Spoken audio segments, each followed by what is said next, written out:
ভক্তি বিনে কেহ নপাবে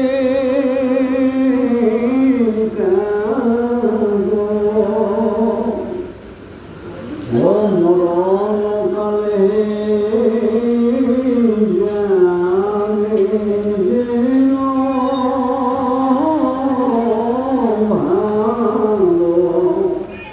তার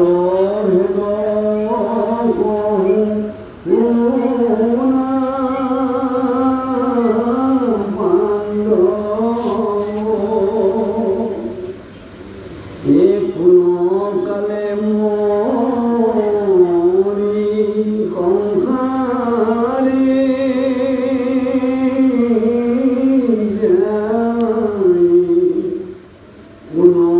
কালে মরি মুক্তি গো পাই ও জীবত উত্তম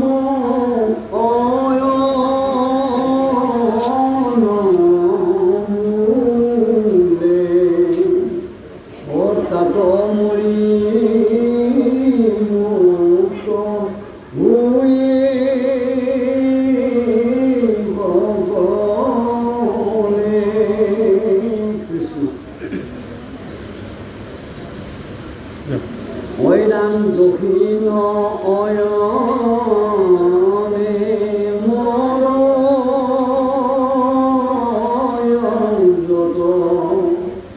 অযুগী মূল্যে পাবে সংখ্যার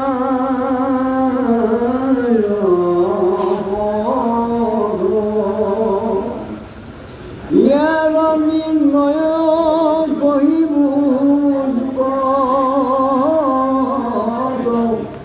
প্রভৃতি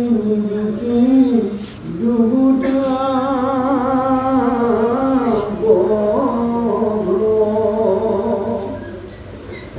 যে পুনঃ ভজয় ঈশ্বর পাবে প্রভৃতি নিবৃত্তি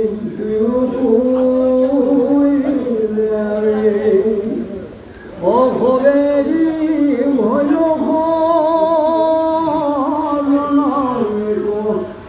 অবিধি নিষেধ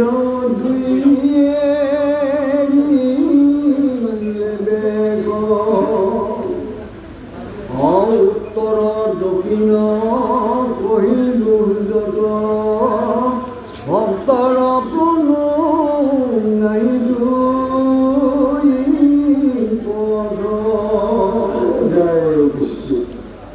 এই গৌর সমস্ত হয় জাতীয় সমস্ত ইতিমধ্যে শ্রীকৃষ্ণ গীতার অষ্টম যে অধ্যায় এই অষ্টম অধ্যায়ত অক্ষৰ ব্ৰহ্মযোগৰ বিষয়ে স্বয়ং শ্ৰীকৃষ্ণ প্ৰভুৱে অৰ্জুনৰ আগত তেওঁ মহাপাৰমাৰ্থিক দৰ্শন প্ৰদান কৰি আছে যে অক্ষৰ ব্ৰহ্মযোগ অক্ষৰ কাকৰ ব্ৰহ্ম কাকৰ আৰু নিজৰ দেহৰ মাজেৰে প্ৰত্যেকজন পুৰুষে এই অক্ষৰ আৰু ব্ৰহ্ম পুৰুষজনক কেনেকৈ পাব পাৰে তাৰে এই ব্যৱস্থাটো কৰিছে। গতিকে অক্ষৰ ব্ৰহ্ম ইতিমধ্যে যোৱা অধ্যয়ন চক্ৰতে সুন্দৰভাৱে বিষয়টো আলোচনা হৈ গৈছে।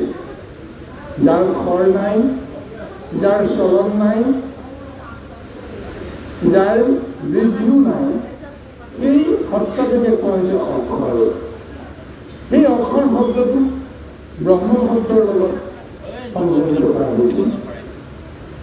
ব্ৰহ্ম শব্দত প্ৰভু ভগৱন্তৰ প্ৰকৃত যিটো শক্তি চৈতন্যময় এক ৰূপ য'ত অন্তৰ্নিহিত থাকে সেই শক্তিটোকে কোৱা হৈছে ব্ৰহ্ম শক্তি।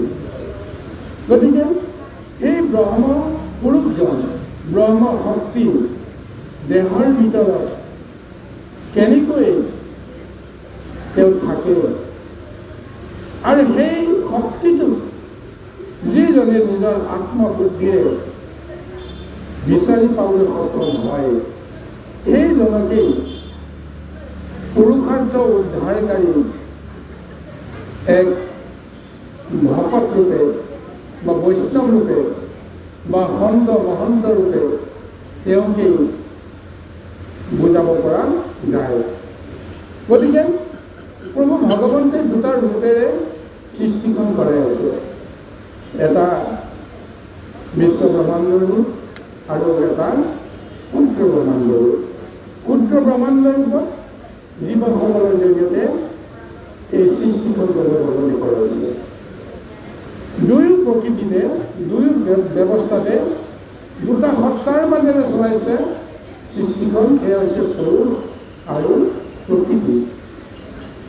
গতিকে পুৰুষ আৰু প্ৰকৃতি বিভিন্ন ৰূপত আছে।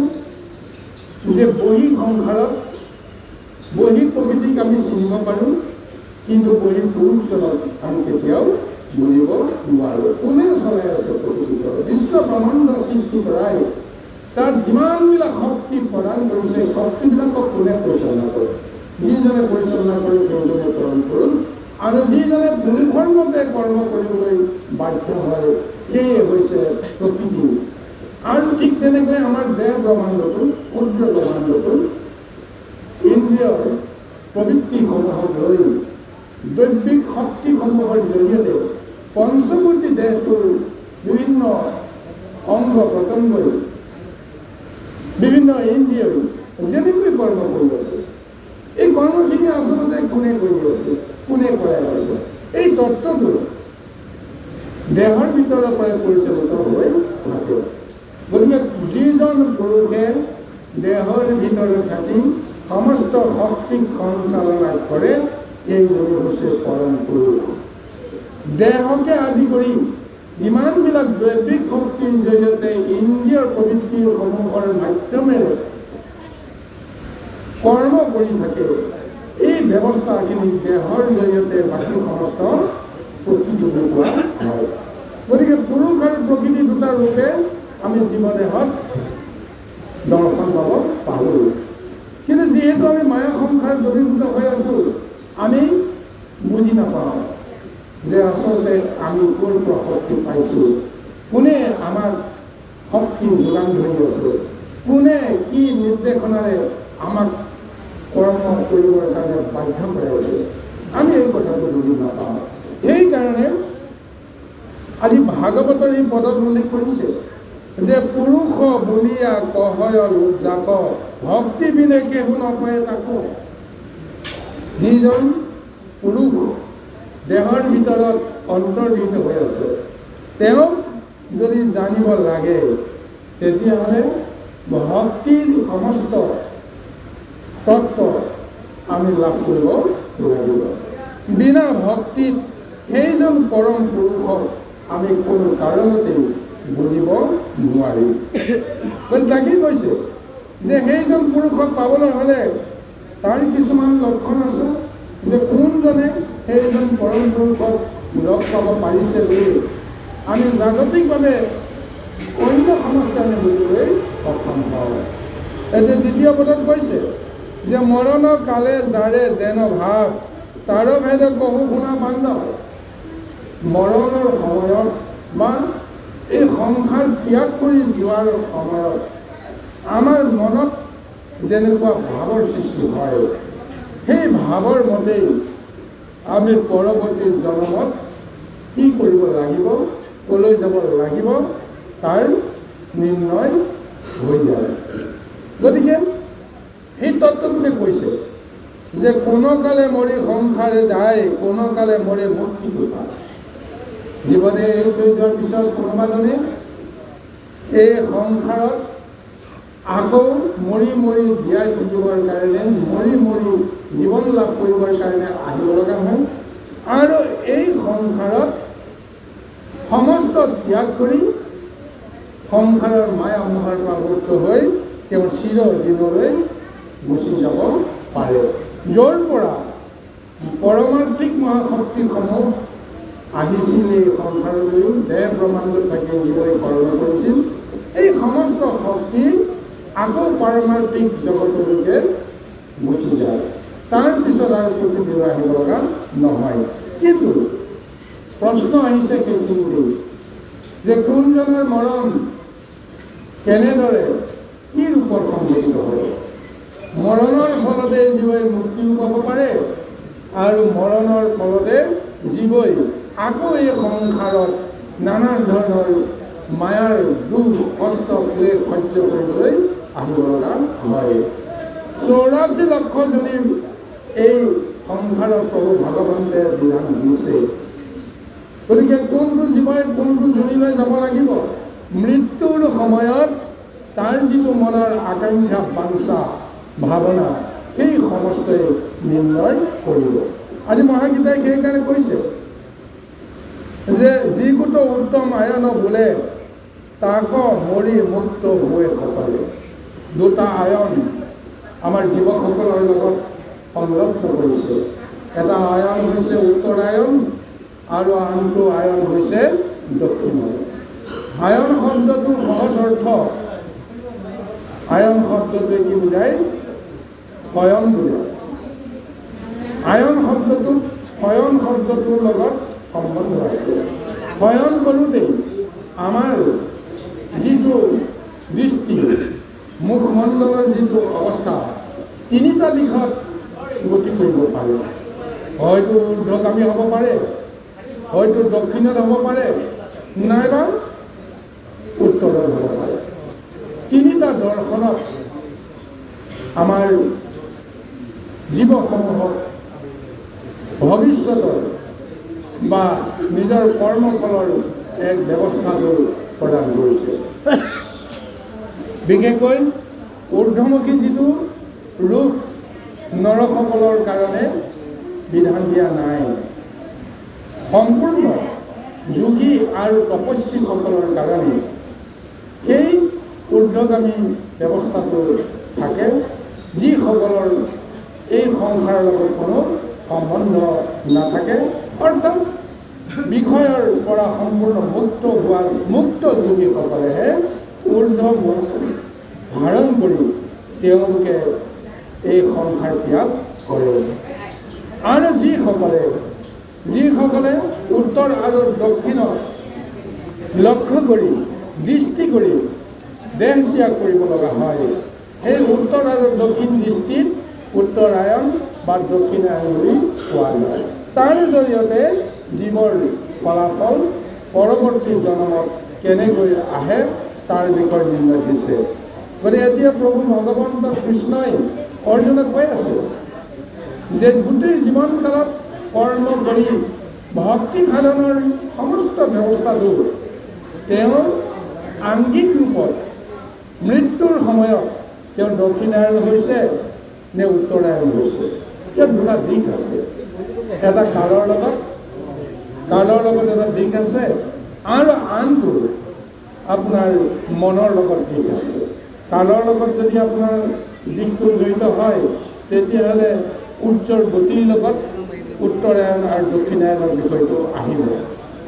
এটা সময়ত ছমাহ উত্তৰায়ণত থাকে সূৰ্য আৰু আনটো দক্ষিণায়নত থাকে।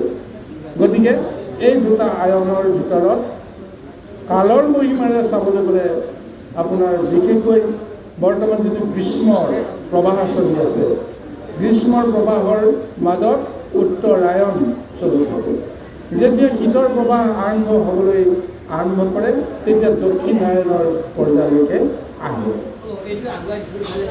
আৰু মনৰ লগত যদি সম্বন্ধ কৰি এই আয়নটো দেখুওৱা যায়, জীৱনৰ অন্তিমখনত সূৰ্যৰ লগত সম্বন্ধ থাকক কিবা নাথাকক, তেওঁৰ যদি দৃষ্টি বা মুখৰ যিটো দৰ্শন যদি উত্তৰ ফাললৈকে তেওঁ যদি দৃষ্টি কৰে মুখ কৰে তেতিয়াহ'লে উত্তৰায়ণ হ'ব, আৰু দক্ষিণ ফালে যদি তেওঁ মুখ কৰে বা দৃষ্টি কৰে তেতিয়াহ'লে দক্ষিণায়ন হ'ব। এই দুটা দিশৰ ওপৰত আজি ভাগৱতে মহা এক উপায় প্ৰদান কৰিছে। গতিকে আমি সদায় গুৰুসকল এটা কথা ৰাখিব লাগিব, মনত ৰাখিব লাগিব, যিজন অন্তিম সজ্জাত শয়ন কৰি থাকে তেওঁ এই সংসাৰ ত্যাগ কৰি যাবলৈ ধৰা সময়ত তেওঁ যদি সঁচাকৈ পূবৰ ফালে যদি মূৰ কৰি তেওঁক যদি শয়ন কৰি দিয়া যায়, তেওঁৰ কাৰণে উত্তৰায়ণ আৰু দক্ষিণায়ন সহজ হৈ পৰে। কিন্তু যিজনে কিবা কাৰণত যদি দক্ষিণ ফালে যদি মূৰ কৰি যদি দিব লগা হয়, কাৰণ আমাৰ হিন্দু ধৰ্ম সনাতন ধৰ্মত দুটাই পৰম্পৰা আছে। যদি আমি শয়ন কৰিব লাগে, হয় পূবৰ ফালে আমি মূৰ দিব লাগিব, নহয় বা আমি দক্ষিণ ফালে মূৰ দিব লাগিব। এই দুটাৰ ব্যৱস্থাত আমি শয়নৰ ব্যৱস্থাটো লওঁ। কিন্তু মনত ৰখাৰ ডাঙৰ কথাটো হৈছে মৃত্যুমুখীজনক কোনো কাৰণতে আপুনি দক্ষিণ দিশত যদি মূৰ খুৱাই তেওঁ যদি শয্যাত যদি পোৱা যায়, মৃত্যুখনত তেওঁ যথেষ্ট কষ্ট পাব লগা হয়। তেওঁ আত্মাই সদায় উত্তৰায়ণ বা দক্ষিণায়ন দুটা দিশ ল'ব লগা হয়। কিন্তু যেতিয়া তেওঁ উত্তৰায়ণ দক্ষিণায়নক কেন্দ্ৰ কৰিয়ে যেতিয়া তেওঁ শয়ন কৰি থাকে, তেওঁৰ দৃষ্টিটো আপোনা আপুনি উত্তৰায়ণ হৈ থাকে, হয়নে নহয় বাৰু কওকচোন বাৰু? কিন্তু নিবিচাৰে। সেইজনে যেনে তেনে হ'লেও কোনেও যদি তেওঁক যদি পূবৰ ফালে মূৰ কৰি নিদিয়ে, নিজে যত্ন কৰি হ'লেও পূবৰ ফালে মূৰ কৰিবৰ কাৰণে আহ্বান চেষ্টা কৰে। গতিকে মৃত্যুমুখীজনক আমি যিহেতু জানি সকলোৱে জানো যে তেওঁ আৰু এই সংসাৰত নাথাকে। গতিকে সেইজনক সদায় পূবৰ ফালে মূৰ কৰি তেওঁক শয্যাখন প্ৰদান কৰা দৰকাৰ। তেতিয়াহ'লে তেওঁ উত্তৰায়ণ আৰু দক্ষিণায়ন যিকোনো এটা দিশ অতি সহজতে তেওঁ ল'ব পাৰে। নহ'লে দক্ষিণৰ ফালে মূৰ কৰি ল'লে কিন্তু তেওঁ আত্মাই বহুত কষ্ট পায়। তেওঁ নিজে লৰচৰ কৰিব নোৱাৰা দেহটোকো তেওঁ কিমান কষ্ট কৰি তেওঁ পূবৰ ফালে মূৰ কৰিবলৈ যত্ন কৰে। এনেকুৱা নিশ্চয় উদাহৰণ আপোনালোকে বিভিন্নজনৰ ক্ষেত্ৰত হয়তো পাইছে। গতিকে আমি এই তত্ত্বটোকে গীতাৰ জৰিয়তে ভগৱন্তে যিটো আয়নৰ বিধান দিছে, সেই ব্যৱস্থাটো আমি সুন্দৰভাৱে আমি সুযোগ পাইছোঁ আলোচনা কৰিবৰ কাৰণে। কিছু আমি আলোচনা কৰিছোঁ। ইয়াৰ পিছত কৈছে যে ইহাৰৰ নিৰ্ণয় পঢ়িব কত প্ৰবৃত্তি নিৰ্বৃত্তি দুটা পথ, যে আমি উত্তৰায়ণত আমি মৰণ সম্ভৱ কৰিব পাৰিম নে দক্ষিণায়নত মৰণ সম্ভৱ কৰিব পাৰিম। গতিকে এই দুইটা দিশ নিৰ্ণয় কৰে গোটেই জীৱনটো আমি দুটা পন্থৰ ভিতৰত কোনটো পন্থৰে কৰ্ম সাধন কৰি কৰোঁ। এটা হৈছে প্ৰবৃত্তি, আনটো হৈছে নিৰ্বৃত্তি। এতিয়া প্ৰবৃত্তি আৰু নিৰ্বৃত্তি কি, এই কথাটো আমি জানিব লাগিব।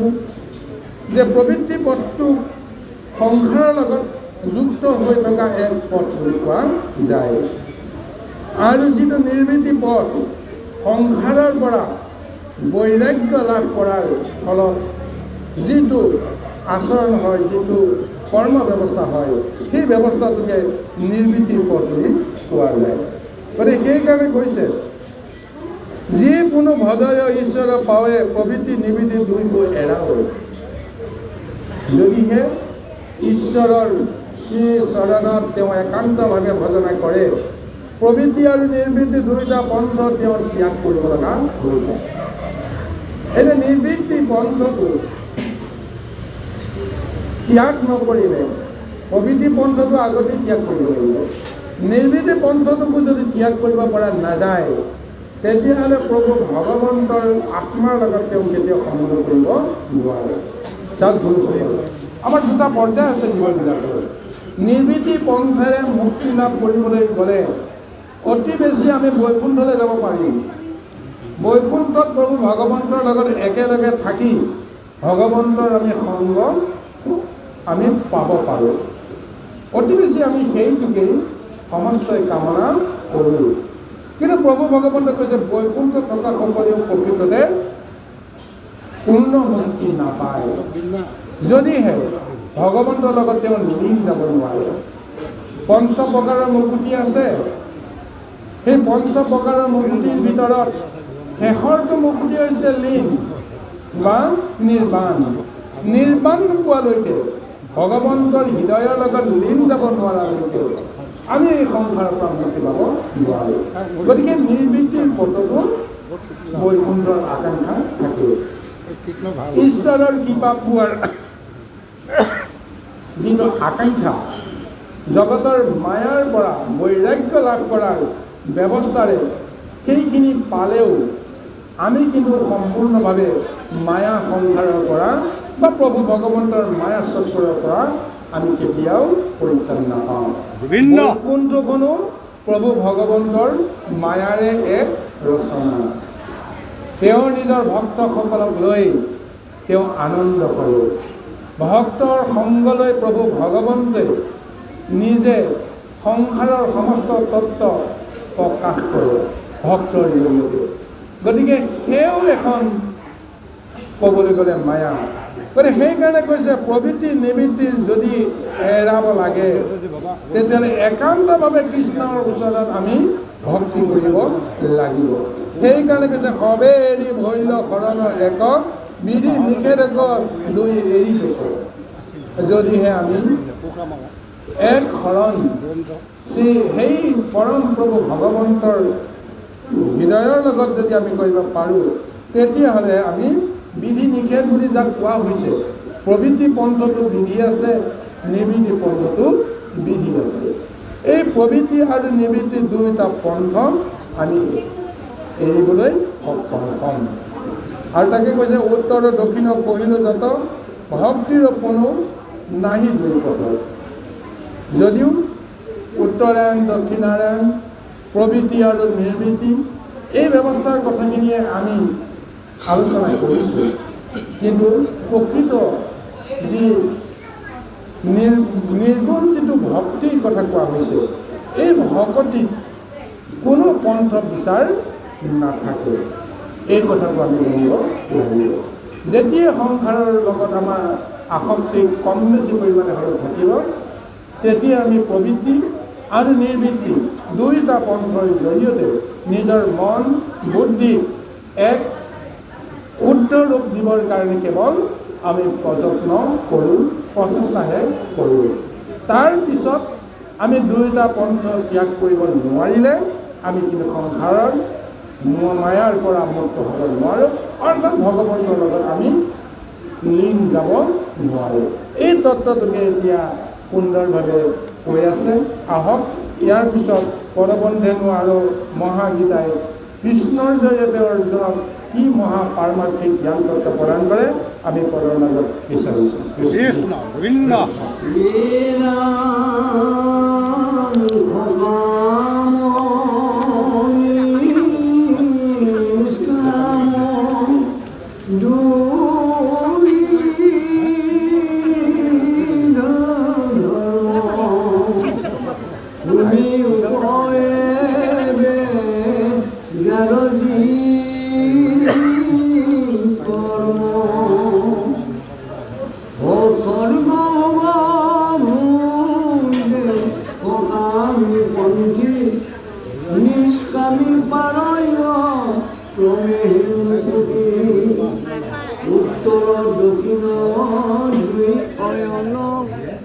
শুনা কহু যাৰ যে লক্ষণ উত্তৰায়ণ হুৱে জন্মাংশে গয়া একে শুক্ল পক্ষ তাহাত দিয়া অগ্নিৰ জ্যোতি যে প্ৰকাশেহে জানি সেহে পন্থে চলে যে ব্ৰহ্মজ্ঞানী ও উত্তৰ দিয়া শুক্ল অভিমানী তাৰ অধিষ্ঠাৰ দেৱতা হাতিনী ইহাতে যোগী কৰৈ অনুত্যাগ তেবে সেহু মুখ্যৰ ভাগ দক্ষিণ অয়ন জীগুত বোলে সকামী কৰ্মী সেই পন্থেহে চলে অখিও স্বয়ং মাস পথ প্ৰবৃত্তি কৃষ্ণ পক্ষ যে অন্ধকাৰ ৰাতি অধুমে বিয়পিল দিশ সমস্ত দক্ষিণ অয়ন প্ৰবৃত্তি পথ। এই গুৰু সমস্ত সুন্দৰ। এতিয়া পুনৰ শ্ৰীকৃষ্ণ অৰ্জুনক কৈছে যে হে সখী এই সংসাৰত দুটা পন্থকে যুৱকসকলক প্ৰদান কৰা হৈছে।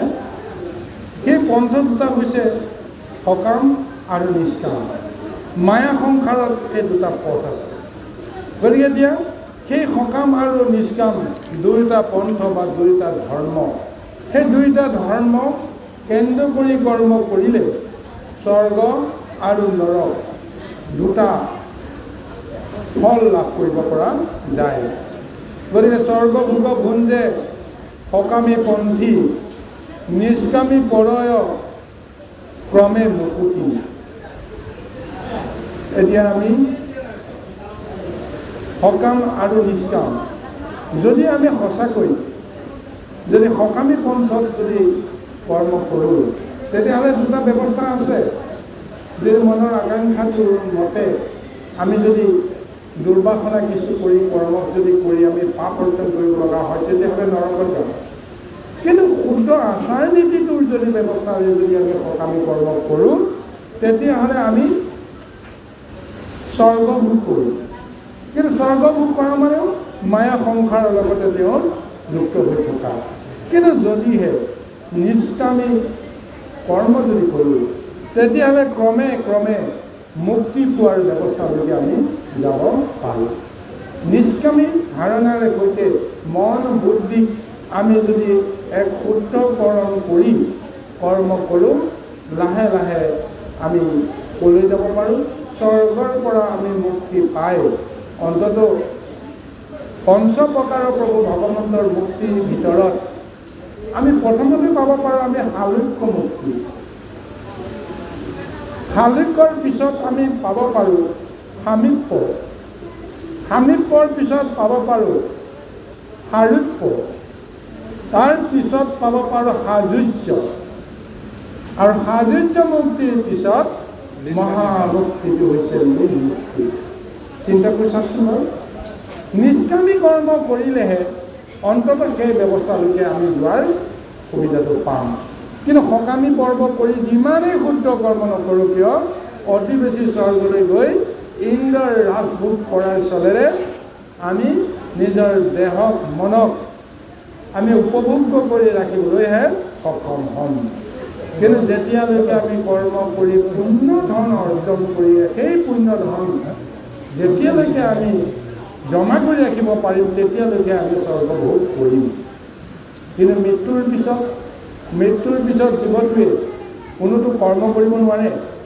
গতিকে সেই জীৱটোৱে পৰৱৰ্তী সময়ত এটা জন্ম শেষ কৰাৰ পিছত যিখিনি কৰ্ম তেওঁ অৰ্জন কৰি যিখিনি পুণ্য ধন অৰ্জন কৰিলে, সেই পুণ্য ধন লৈ পৰৱৰ্তী জন্মত তেওঁ সুখ আৰু ভোগ কৰি আনন্দ মনেৰে সময়কণ অতিবাহিত কৰিব। কিন্তু যদিহে সেই পুণ্য ধন খৰচ হয়, তেতিয়াহ'লে সেই জীৱত বা সেই সময়ত পুনৰ দুৰ্গতি আহিব লগা হয়। গতিকে আমাৰ এটা প্ৰশ্ন আহে, আপোনাৰ সময়ত সেই প্ৰশ্নটো নিশ্চয় কৰিব পাৰে। এটা জন্মত আমি যদি ভাল কৰ্ম কৰি যদি পুণ্য অৰ্জন কৰিলোঁ, সেই পুণ্যখিনি মৰাৰ পিছত গৈ ক'তনো কৰিম? বিষয়টো এজন প্ৰশ্ন নাহেনে বাৰু? আমি এইটো জন্মত কৰ্ম কৰি কৰি আমি ডাঙৰ পুণ্য কৰ্ম অৰ্জন কৰি সকলোৰে প্ৰশংসাৰ পাত্ৰ হ'লোঁ, তাৰপিছত মৃত্যুবৰণ কৰিলোঁ। সেই পুণ্যখিনিক লৈ পৰৱৰ্তী সময়ত আমি ক'ত ভোগ কৰিব লাগিব? স্বৰ্গভোগ কৰিব লাগিব বুলি কৈছোঁ। কিন্তু স্বৰ্গভোগ কৰাটো বাস্তৱিকতে আমি কেনেকৈ প্ৰমাণ পাম? এটা জীৱ মৰাৰ পিছত তেওঁ স্বৰ্গত আছে নে নৰকত আছে নে ক'ৰবাত আছে, আমি কেনেকৈ তাক বুজিব পাৰিম? এই কথাটোতো আত্মজ্ঞানেৰে বিশ্লেষণ কৰিব লাগিব। গতিকে স্বৰ্গ আৰু নৰক ক'ত আছে? নৰক যে ভোগ কৰিব লাগিব, জীৱই ক'ত নৰক ভোগ কৰে? পাৰমাৰ্থিক বিচাৰত স্বৰ্গ আৰু নৰক এইখন সংসাৰতেই মৰ্ততেই স্বৰ্গ আছে, নৰকতো আছে। তেতিয়াহ'লে এটা জীৱই পুণ্য অৰ্জন কৰি স্বৰ্গ ভোগ কৰাৰ প্ৰমাণটো আমি কেনেকৈ পাম? তাৰ প্ৰমাণটো আছে, প্ৰত্যেকেই সেই প্ৰমাণটো পাই আছে। কিন্তু সেই প্ৰমাণটো বুজিবৰ কাৰণে হয়তো বহুতে পাৰা নাই। সেইকাৰণে চাওকচোন বাৰু প্ৰভুসকল, যেতিয়া মাতৃগৰ্ভৰ পৰা এটা জীৱ যেতিয়া প্ৰথমতে সৃষ্টি হয় সংসাৰলৈ আহে সি কোনো কৰ্ম নকৰাকৈ কেৱল মাতৃগৰ্ভত জন্ম হৈ জন্মৰ বিধানটো মানি লোৱাৰ বাহিৰে তেওঁলোকে অন্য কোনো কৰ্ম নকৰে কিন্তু কৰ্ম কৰিবলৈ সুযোগ নাপাওঁতেই সেই শিশুবিলাকে কি হয় জীৱবিলাকে কোনোবা এজনে জন্ম হোৱাৰ লগে লগে সোণৰ চামুচত তেওঁ আহাৰ গ্ৰহণ কৰে কোনোবাই ৰজাৰ গৃহত জন্মগ্ৰহণ কৰি লগে লগে স্বৰ্গীয় সুখ পায় লগে লগে লগোৱা লিপছৰ পৰা আৰম্ভ কৰি অন্যান্য জনৰ পৰিচৰ্যা লাভ কৰে আৰু কোনোবা এটা জীৱই জন্মগ্ৰহণ কৰিয়েই তেওঁ মাকৰ মৰমৰ পৰা মাকৰ দুগ্ধপানৰ পৰা তেওঁ বঞ্চিত হ'ব লগা হয় কিয় পঞ্চভূতি জীৱ একেই তত্ত্ব একেই ব্যৱস্থাৰ মাজেৰে একেই ইন্দ্ৰিয় শক্তিক লৈ সমস্ত শিশুটো জন্ম হয় তথাপিও জন্ম হোৱাৰ লগে লগে এজনে যে স্বৰ্গসুখ পায় এজনে যে ৰজাৰ পুত্ৰ ৰজাৰ ৰাজকুমাৰ বোলে তেওঁ যে সন্মান পায় আৰু আন এজনে সাধাৰণ দৰিদ্ৰৰ গৃহত জন্মগ্ৰহণ কৰা পুত্ৰে তেওঁ অনাদৰ আৰু অনাথ হ'ব লগা এটা অৱস্থা কি নহয় অহাৰ কাৰণটো এইটোৱেই যে পূৰ্ব জন্মত তেওঁ যিখিনি কৰ্ম কৰিছিল সেই কৰ্মৰ ফল তেওঁ এই জন্মত তেওঁ ভুগিব লগা হৈছিল জন্মৰ দিনাখনৰ পৰা গতিকে স্বৰ্গৰ যিখিনি ভোগৰ কাৰণে যিখিনি পুণ্য অৰ্জন পৰৱৰ্তী ইয়াৰ আগৰ জন্মত আমি কৰিছিলোঁ সেইখিনিক লৈ আমি ৰজাৰ গৃহত জন্মগ্ৰহণ কৰিছোঁ সোণৰ চামুচত মুখ দিছোঁ গতিকে আমি স্বৰ্গভোগ কৰি আছোঁ কোনো কৰ্ম নকৰাকৈ আমি স্বৰ্গভোগ কৰি আছোঁ কিন্তু যিদিনাখনেই মই নিজ বিচাৰ বুদ্ধিৰে শক্তিৰে কৰ্ম কৰি মই যেতিয়া উপাৰ্জনৰ ব্যৱস্থালৈকে আহিম সিদিনাখনৰ পৰাই বিচাৰ হ'ব যে তেওঁৰ পৰৱৰ্তী সময়ত স্বৰ্গসুখ পাব নৰকৰ ভোগ পাব কৰ্মই তাক সিদ্ধান্ত দিব গতিকে ৰজাৰ ল'ৰায়ো ৰাজকুমাৰেও কেতিয়াবা পথাৰ ভিক্ষাৰী হ'ব লগা হয় হৈছেনে নাই বাৰু কিয় কাৰণে যে পূৰ্বজন্মৰ কৰ্মৰ ফলখিনি তাৰ ভোগ কৰি শেষ হ'ল গতিকে এতিয়া তেওঁ নতুনকৈ আকৌ কৰ্ম আৰম্ভ কৰিবলৈ যাওঁতে কোনো এটা তেওঁ সৎকৰ্ম তেওঁ কৰিব পৰা নাই তথাপিও তেনেকুৱা ব্যৱস্থাৰ মাজেৰে আমাৰ সংসাৰখন চলিব সেইকাৰণে আজি প্ৰভু ভগৱন্তে আজি সেই সকামী আৰু নিষ্কাম দুয়োটা ফলৰ কথা আমাৰ যুৱকসকলক বুজিবৰ কাৰণে তেওঁ এনেদৰে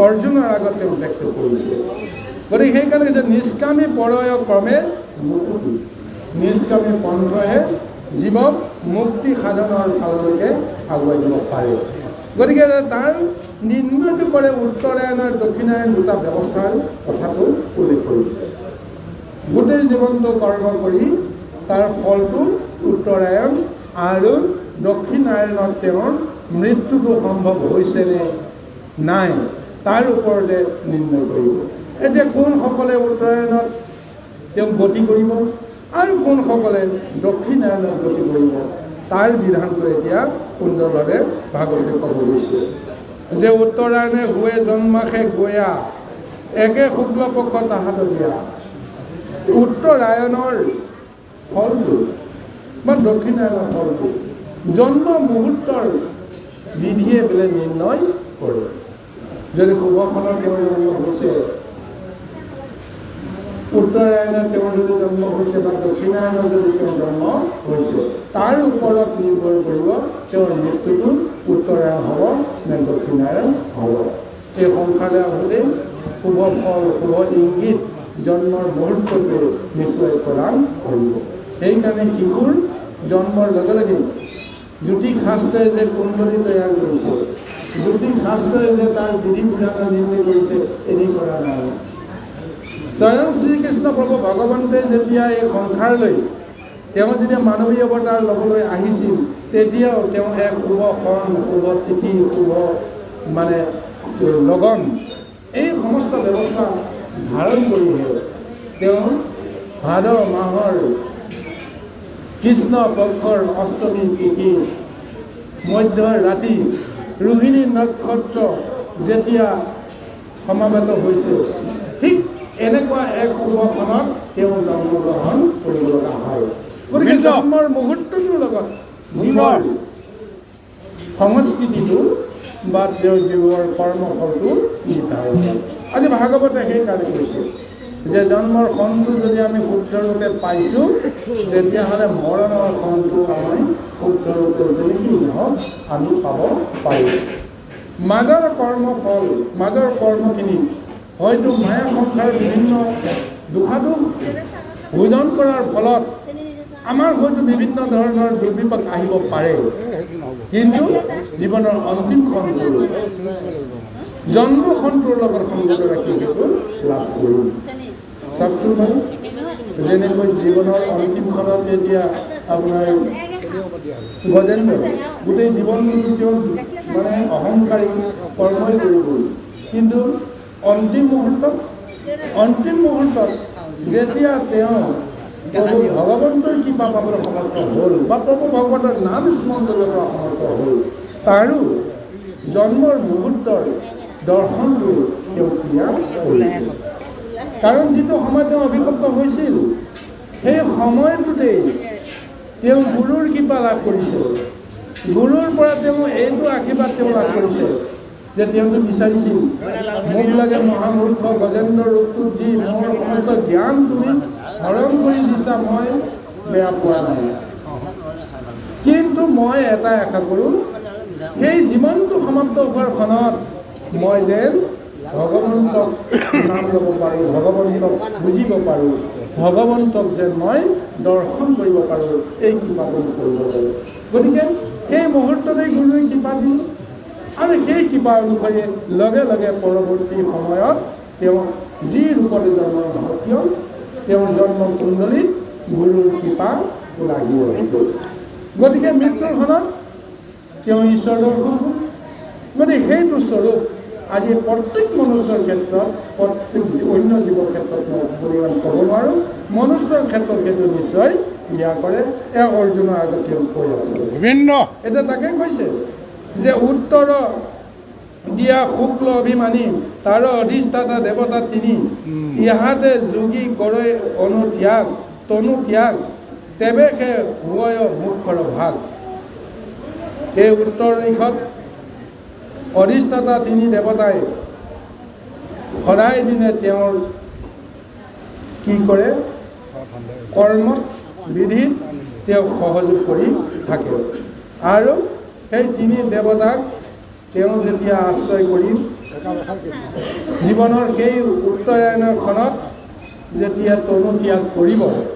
তেতিয়া লগে লগে তেওঁ মুক্তিৰ যিটো ব্যৱস্থা মুখৰ যিটো ভাগ তেওঁ পাবলৈ সক্ষম হয় এতিয়া ইয়াৰ পিছত দক্ষিণায়নৰ কথা ক'বলৈ গৈছোঁ দক্ষিণ আয়নৰ যি গোটক বোলয় সকামী কৰ্মী সেই পঞ্চেশ্বৰ যেতিয়া দক্ষিণায়নৰ পন্থত যিসকল চলে সেইসকল সকামী কৰ্ম আচৰণ কৰি পোৱা এক ফল গতিকে সদায় আমি উত্তৰায়ণক কামনা কৰিব লাগে দক্ষিণায়নক কামনা কৰা মানে যি সকামী আৰু উত্তৰৰ কামনা কৰা মানে আমি নিষ্কামী এই তত্ত্বটো আমি জানিব লাগিব চিন্তা কৰি চাবচোন দক্ষিণ দিশত যিকেইজন দেৱতাক স্থান দি থৈছে পূবত দিছে বৰুণ পূবত দিছে ইন্দ্ৰ দক্ষিণত দিছে বৰুণ উত্তৰত দিছে কুবেৰ দক্ষিণত দিছে যম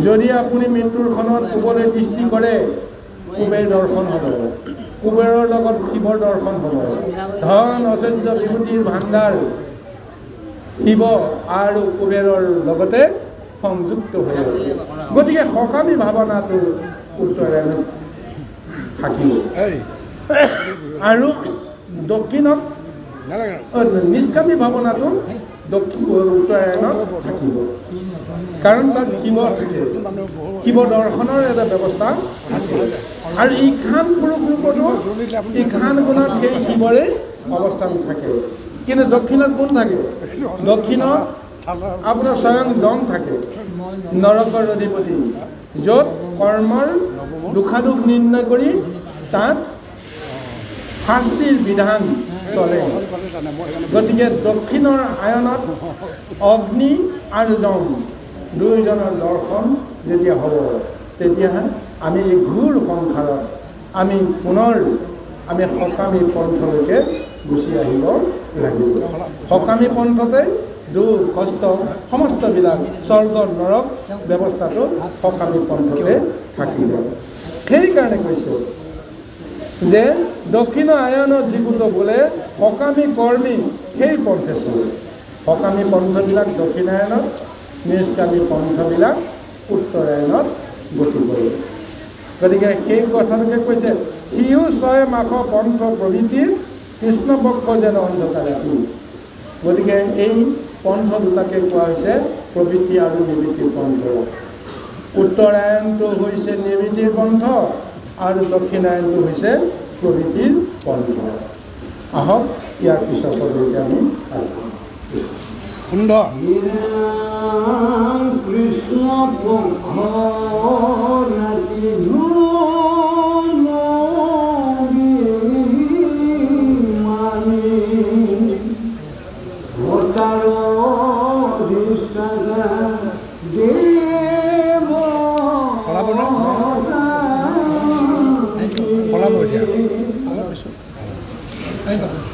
দক্ষিণ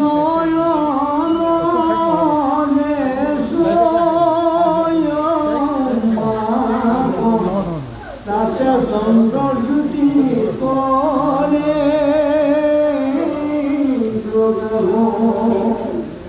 দক্ষিণ অয়নে গোটা মৰে যদি যোগী হৈ সংসাৰে পৰে ঈশ্বৰক পাই জানিবা তত্ত্ব সৰ্বদা প্ৰকাৰে উত্তৰ পথ অন্য দেৱ সকামী হৈয়া দক্ষিণ পথ অন্ধকাৰ মায়া বিধিৰ কৰ্ম কৰিজনে কৰে ক্ষুদ্ৰ জন্তু হৈয়া পৃথিৱী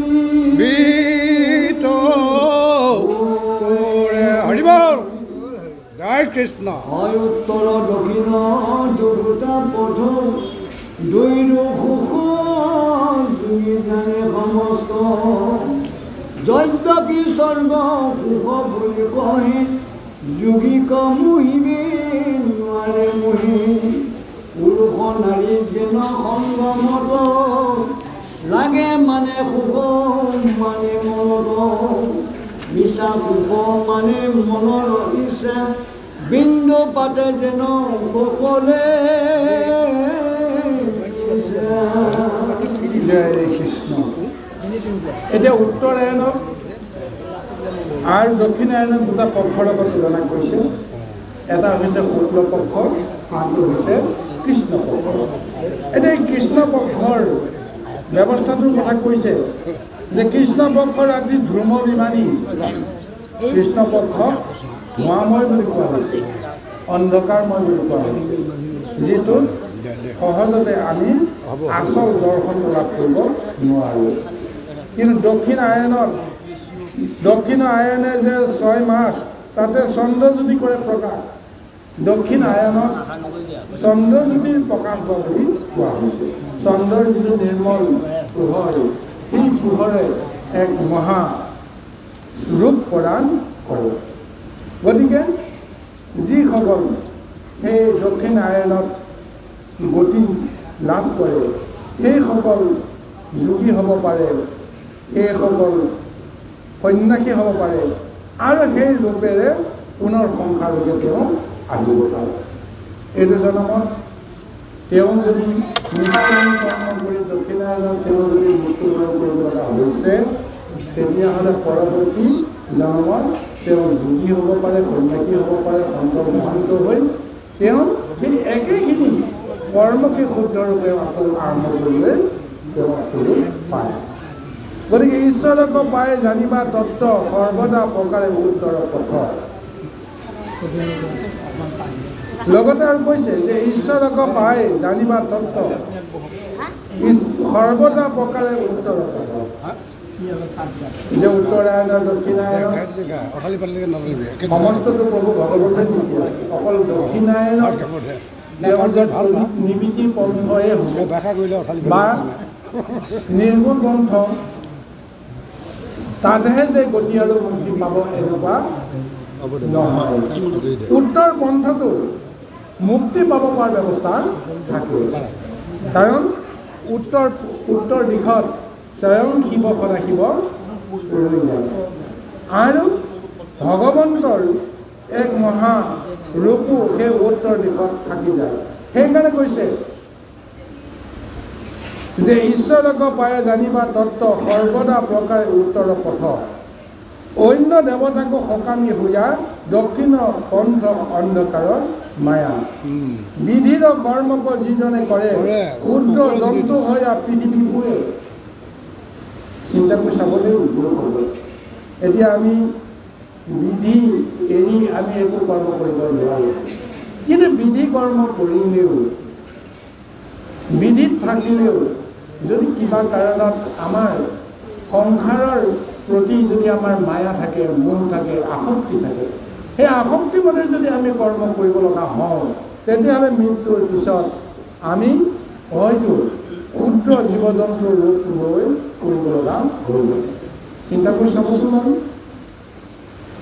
এতিয়া আনৰ কথা নকওঁ, জড়ভাৰতৰ কথাকে ক'লোঁ। তাৰ পূৰ্ব জন্মত তেওঁ যিটো মহান তপ কৰিছিল, জপ কৰিছিল, তেওঁ ৰজা হিচাপে তেওঁ স্বৰ্গ ভোগ কৰিছিল, তাৰপিছত বৈৰাগ্য আহিল, সন্ন্যাস হ'ল, ভগৱন্তৰ লগত লীন যাব লগা এটা অৱস্থা হ'ল, কিন্তু শেষত গৈ কি হ'ল, তেওঁ পুনৰ আকৌ ক্ষুদ্ৰ জীৱত জন্মগ্ৰহণ কৰিব লগা হ'ল আৰু ক্ষুদ্ৰ জন্তু হৈ তেওঁ মৃগৰ ৰূপ ধাৰণ কৰি তেওঁ পুনৰ কৰিব লগা হ'ল।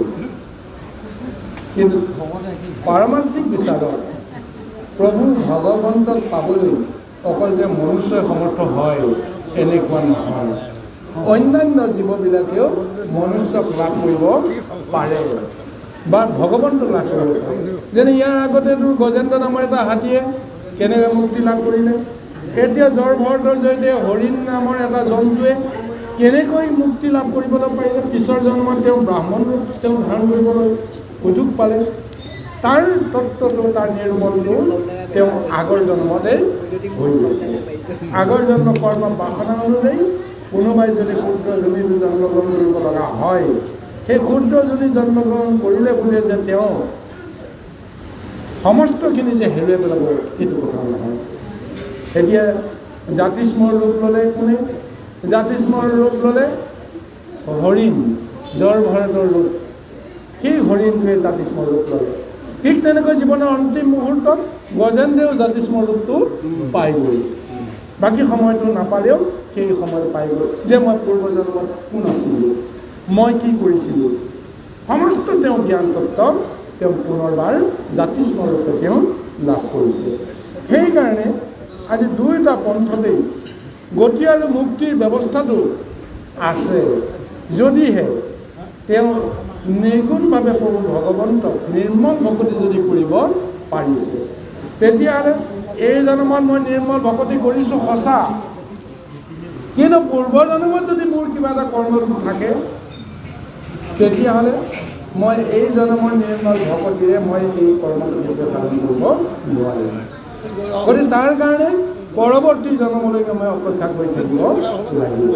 চিন্তা কৰি চাওকচোন বাৰু, এটা কথা মনত কৰিছে, পৰশুৰাম তেওঁ ঋষিৰ পুত্ৰ আছিল, নহয় নহয়, যমদগ্নিৰ পুত্ৰ, ব্ৰাহ্মণ পুত্ৰ। ব্ৰাহ্মণৰ যিটো ধৈৰ্য শৌৰ্য যিখিনি শক্তি, সেইখিনি শক্তিৰ বিপৰীত শক্তি পৰশুৰামৰ দেহৰ মাজত প্ৰৱেশ কৰিলে। জন্মকুণ্ডলীতেই তাৰ এটা দুখ লাগি আছে, যেতিয়া যমদগ্নি আৰু বিশ্বামিত্ৰৰ নাম তেতিয়া আছিল কৌশিক। কৌশিক নামৰ এজন ৰজাহে আছিল। দুয়োজনৰ জন্ম মাতৃ আৰু কন্যাৰ গৰ্ভত। মাতৃৰ গৰ্ভত জন্ম হ'ল বিশ্বামিত্ৰৰ বা কৌশিকৰ, আৰু কন্যাৰ গৰ্ভত জন্ম হ'ল যমদগ্নি। কিন্তু জন্মৰ মুহূৰ্ততেই এটা ডাঙৰ পাক লাগি গৈছিল। যমদগ্নিৰ মাতৃ ভৃগুমুনি ঋষিৰ ভৃগুমুনিৰ তেওঁ পুত্ৰবধূ আছিল। পুত্ৰবধূ হিচাপে তেওঁক আশীৰ্বাদ কৰিব যে তোমাৰ এটা উপযুক্ত সন্তান হ'ব। গতিকে সেই অনুসাৰে তেওঁ এক প্ৰসাদ তেওঁ বিতৰণ কৰিব। সেই প্ৰসাদটো গ্ৰহণ কৰিলে তেওঁ উপযুক্ত এটা সন্তানৰ অধিকাৰী হ'ব বুলি তেওঁ যদি কৃপা কৰিলে, লগে লগে তেওঁ চিন্তা কৰিলে যে মই আজি পুত্ৰ সন্তানৰ অধিকাৰী হৈ মই হয়তো আনন্দিত হ'ব পাৰিম, কিন্তু মই আছিলোঁ মা দেউতাৰ একমাত্ৰ সন্তান, তাতে মই নাৰী হয়নে কন্যা, কিন্তু মোৰ অবিহনে মোৰ পিতৃ মাতৃও সন্তানহীন হৈ গ'ল। গতিকে তেওঁ মাকলৈ মনত পৰিল। গতিকে ভৃগুমুনিক লগে লগে ক'লে যে সেই পিতৃ, যে আপুনি মোক কৃপা কৰিলে নহ'ব, মোৰ মনটো যদি আপুনি যদি সুখী কৰিব বিচাৰে, মোৰ মাতৃৰ কাৰণেও আপুনি কিবা এটা দয়া কৰক। মাতৃয়ে যেন পুত্ৰ সন্তান এটা লাভ কৰিব পাৰে। মই আজি পুত্ৰ সন্তান যেনটো লাভ কৰোঁ। আৰু সেইকাৰণে পুত্ৰবধূৰ মৰমত ভৃগুমুনিয়ে দুটা প্ৰসাদৰ ফল দি দিলে। কৈছে এইটো তুমি খাবা আৰু এইটো তোমাৰ মাক দিবা। দুয়োটা ফল লাভ কৰাৰ পিছত মনৰ আনন্দতে ভক্তি পাঠন কৰি তেওঁ মাকৰ ওচৰত গৈ যেতিয়া দুয়োটা ফল দেখুৱাই দিলে যে এইটো তোমাক খাবলৈ দিছে, এইটো মোক খাবলৈ দিছে। আৰু সেই মাকে যেতিয়া এনেকুৱা এটা আনন্দতে কি হৈ গ'ল ক'ব নোৱাৰা হ'ল, আত্মহাৰা হৈ গ'ল। কিন্তু দুয়োটা ফল লগাই দিয়াৰ পিছত পাহৰি গ'ল কোনটো কাৰণে দিছিল। তেওঁ যেতিয়া লগে লগে খাই দিলে, জীয়েকৰ কাৰণে অনা ফলটো মাকে খাই গ'ল। আৰু মাকৰ কাৰণে অনা ফলটো যেতিয়া জীয়েকে খাই দিলে, দুয়োজনীৰ মাজত তেতিয়ালৈকে অনুভৱেই হোৱা নাছিল। তেওঁলোকে ভাবিছিলে যিটো মোক খাব দিছিলোঁ মই সেইটোকে খালোঁ। কিন্তু দুদিনমানৰ পিছত যেতিয়া গৰ্ভত যেতিয়া সন্তান ধাৰণ হৈ গ'ল, ভৃগুমুনিয়ে আহি যেতিয়া বৌয়েকক যেতিয়া দেখা কৰিবলৈ আহিল, তেওঁ কৈ দিছিল যে তুমিতো আচলতে বহুত ভুল কৰিলা। মই যিটো তোমাৰ কাৰণে দিছিলোঁ সেইটো তুমি মাক দিলা, আৰু যিটো তোমাৰ মাক দিছিলোঁ সেইটো তুমি খালা। গতিকে তুমি হ'লা ব্ৰহ্ম বীৰ্যৰ ধাৰণ কৰা এটা ব্ৰহ্ম শক্তি, তুমি মানে তোমাৰ গৰ্ভত স্থান ল'ব লাগে। কিন্তু তেওঁ তোমাৰ গৰ্ভত এতিয়া ক্ষত্ৰিয় শক্তি জন্মগ্ৰহণ কৰি লৈছিলে। গতিকে উপায় নাই। আৰু তোমাৰ মায়ে যিটো শক্তি পাইছে সেইটোতো ব্ৰাহ্মণৰ শক্তি পাইছে। গতিকে ক্ষত্ৰিয় ধৰ্ম লৈও তেওঁ কিন্তু ব্ৰাহ্মণৰ শক্তি পাইছে। আৰু তুমি ব্ৰাহ্মণৰ শক্তি লৈও তুমি আজি ক্ষত্ৰিয় শক্তি তুমি ধাৰণ কৰিব লগা হৈছে। গতিকে তোমাৰ বংশত যিটো ৰূপ হ'ব লাগে সেইটো তুমি কেতিয়াও নাপাবা। তেতিয়া তেওঁ পুনৰবাৰ কৈছিল যে মোৰ প্ৰতি যদি আপুনি সদয় হয়, অন্ততঃ মোৰ পুত্ৰ যেন তেনেকুৱা নহওক, অন্ততঃ মোৰ এইটো জন্মত মোৰ গৰ্ভত থকা সন্তানটো এনেকুৱা এটা যে বিপৰীত ফল যেন নহওক, আপুনি মোক যেনে চিন্তা কৰক। মোৰ পৰৱৰ্তী বংশধৰক কোনোবা এটা জন্ম লাগে সেইটো সাৰ্থক হ'ব বা সেইটো সত্যত পৰিণত হ'ব, কিন্তু মোৰ গৰ্ভত থকা সন্তানটো কোনো কাৰণতে যেন ক্ষত্ৰিয় শক্তি যেন ধাৰণ নকৰে, তাৰ কাৰণে আপুনি মোক কিবা কৰিব। তেতিয়াই ভৃগুমুনিয়ে ক'লে তোমাৰ কথা বাৰু মই মানিছোঁ। গতিকে তোমাৰ কথা ৰাখি অন্ততঃ এইটো জন্মত তোমাৰ গৰ্ভত থকা সন্তানটো তেনেকুৱা প্ৰতিক্ৰিয়া নহয়। কিন্তু তাৰ পিছত কিন্তু এই বংশত তেনেকুৱা এক শক্তি আহিব। তাৰ প্ৰক্ৰিয়াটো আৰম্ভ আজিও হৈ গ'ল। গতিকে তাৰপিছতেই যমদগ্নিৰ জন্ম হ'ল। যমদগ্নিৰ 5টা পুত্ৰ জন্ম হ'ল। সেই 5টা পুত্ৰৰ কনিষ্ঠটোৰ নাম হৈছে পৰশুৰাম।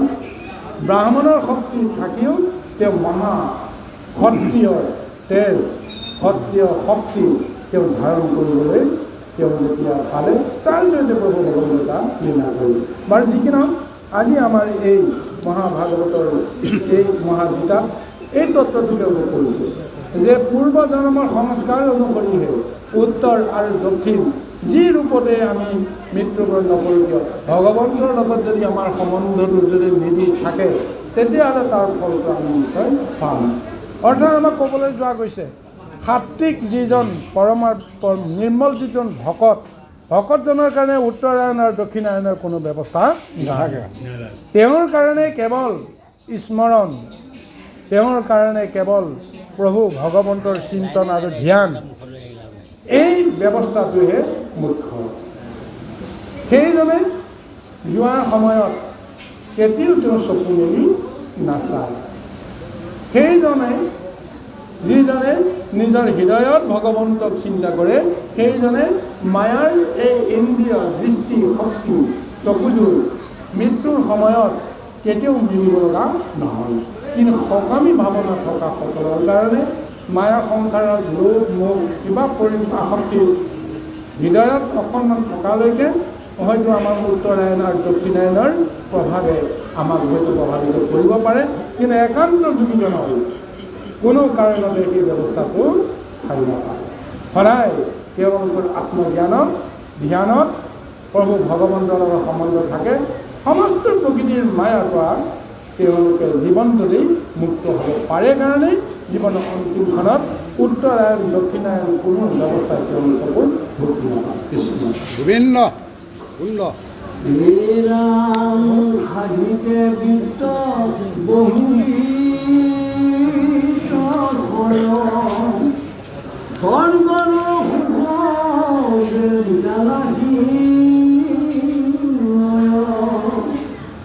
হৰিৰ চৰিত্ৰ অমিত তাতে মত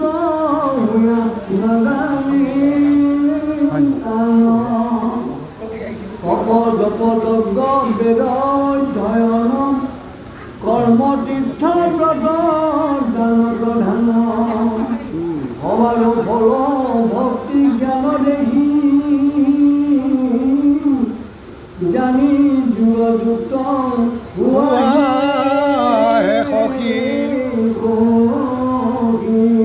গোবিন্দ পুনমি কহি মন নচে পদাৰ যিজনী পাইবা সংসাৰ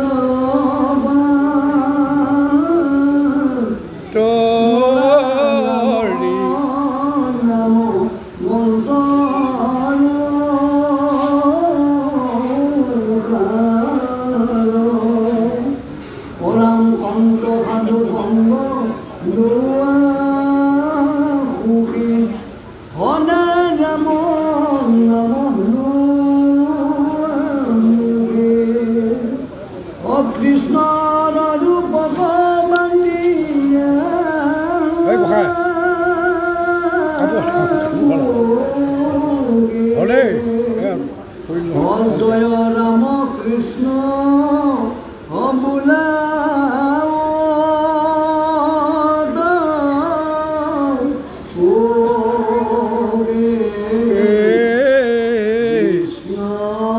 গোবিন্দ হৰি ৰাম হৰি ৰাম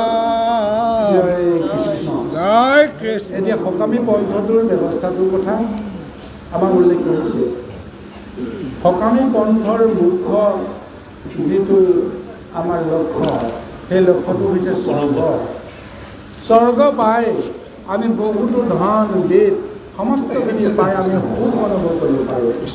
কিন্তু সেই সুখ অনুভৱ কিমান দিনলৈকে থাকে? ইন্দ্ৰৰ অৱস্থা বাৰে বাৰে কি হৈ যায়? সুখ ভোগ কৰি থাকোঁতে তেওঁ গৰুটো খাই নমনা হৈ যায়, তেওঁ নিজৰ বাহিৰে কাকো ভাবিব নোৱাৰা হৈ যায়। আৰু তাৰপিছতে অসুৰৰ শক্তিটো যেতিয়া তেওঁ সম্পদ পায় তেওঁ পুনৰ স্বৰ্গৰ পৰা পলাব লগা হৈ যায়। মনতে তেতিয়া মনত ভাবে যে মই মিছাই স্বৰ্গত ৰজা হৈ থাকিবই, কি লাভ হ'ল? এতিয়া মই অসুৰৰ ভয়ত আকৌ পলাব লগা হ'লোঁ। তদ্ৰূপ এই সকামী পন্থত থকা সকলৰ জীৱনৰ অন্তিম মুহূৰ্তটো হয়তো তেনেকুৱা এটা অৱস্থালৈকে আহে। আজি সেইকাৰণে মহাগীতাৰ জৰিয়তে ভগৱন্তে অৰ্জুনক কৈ আছে, সকামী সমস্ত ধাৰণা এতিয়া তুমি ত্যাগ কৰা। তপ জপ যজ্ঞ বেদ অধ্যয়ন কৰ্ম তীৰ্থ ব্ৰত দান প্ৰধান সবাৰো ফল ভক্তি জ্ঞান সখী জানি যুগ যুক্ত হোৱা হে সখী। এই সমস্ত তপ জপ যজ্ঞ দান বেদ অধ্যয়ন এইবিলাকো এক সকামী বাঞ্ছাই, সকামী আকাংক্ষাই। মই ভগৱন্তক বুজিব পৰা নাই, কিন্তু ভগৱন্তক মই বুজিবই লাগিব, সিও এটা মহা আকাংক্ষা।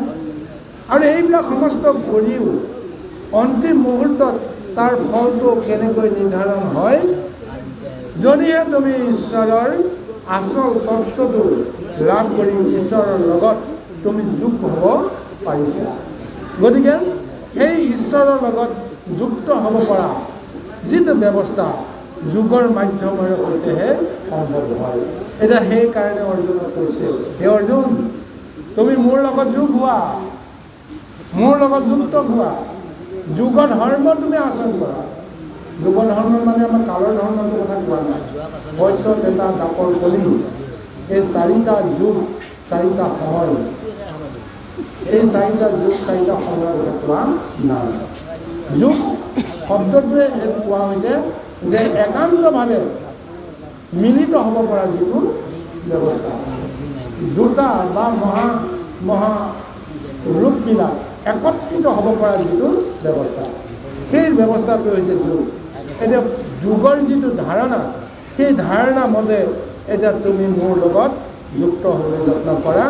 অৰ্থাৎ মই যি কম তুমি মোৰ মতে তুমি কৰ্ম কৰিব লাগিব। তেতিয়া তুমি কৰ্ম কৰিলেও সেইটো তোমাৰ কৰ্ম হৈ নাথাকে, কাৰণ তুমি আৰু মইতো এক হৈ যাম। গতিকে সেই কৰ্মটো কৰিব পাৰিলে তুমি মুক্ত হ'ব পাৰিবা। এই পাৰমাৰ্থিক মহা জ্ঞানটো দিছে।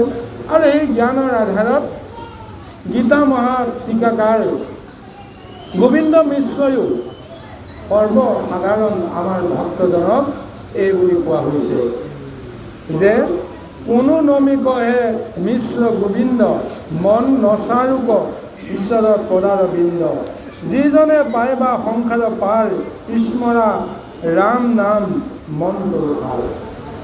সংসাৰ পাৰ বুলি কওঁতে দুটা কথা আছে। সংসাৰ এখন নদীৰ দুটা কাষ লগ লাগি নদীখনৰ ৰূপটো হয়। এই কাষ দুটাকে কোৱা হৈছে পাৰ। এতিয়া সংসাৰৰ পাৰ মানে সংসাৰৰ পৰা কিন্তু মুক্ত হোৱাটো নুবুজায় দেই, কাৰণ সংসাৰৰ ইটো পাৰ আৰু সংসাৰৰ সিটো পাৰ মাজত গোটেই কৰ্মখিনি চলে। জীৱটোৱে যেতিয়া সংসাৰলৈ আহোঁ কৰাৰ সময়ত সেইটো এটা পাৰ, আৰু সংসাৰৰ পৰা যোৱাৰ সময়ত সেইটো এটা পাৰ। কিন্তু সেইটো পাৰৰ পৰা উঠি আমি ক'লৈ যাম, এইটোহে কথা।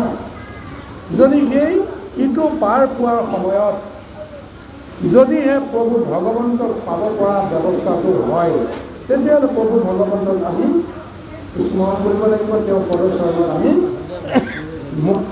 যুক্ত হ'ব পাৰিব লাগিব।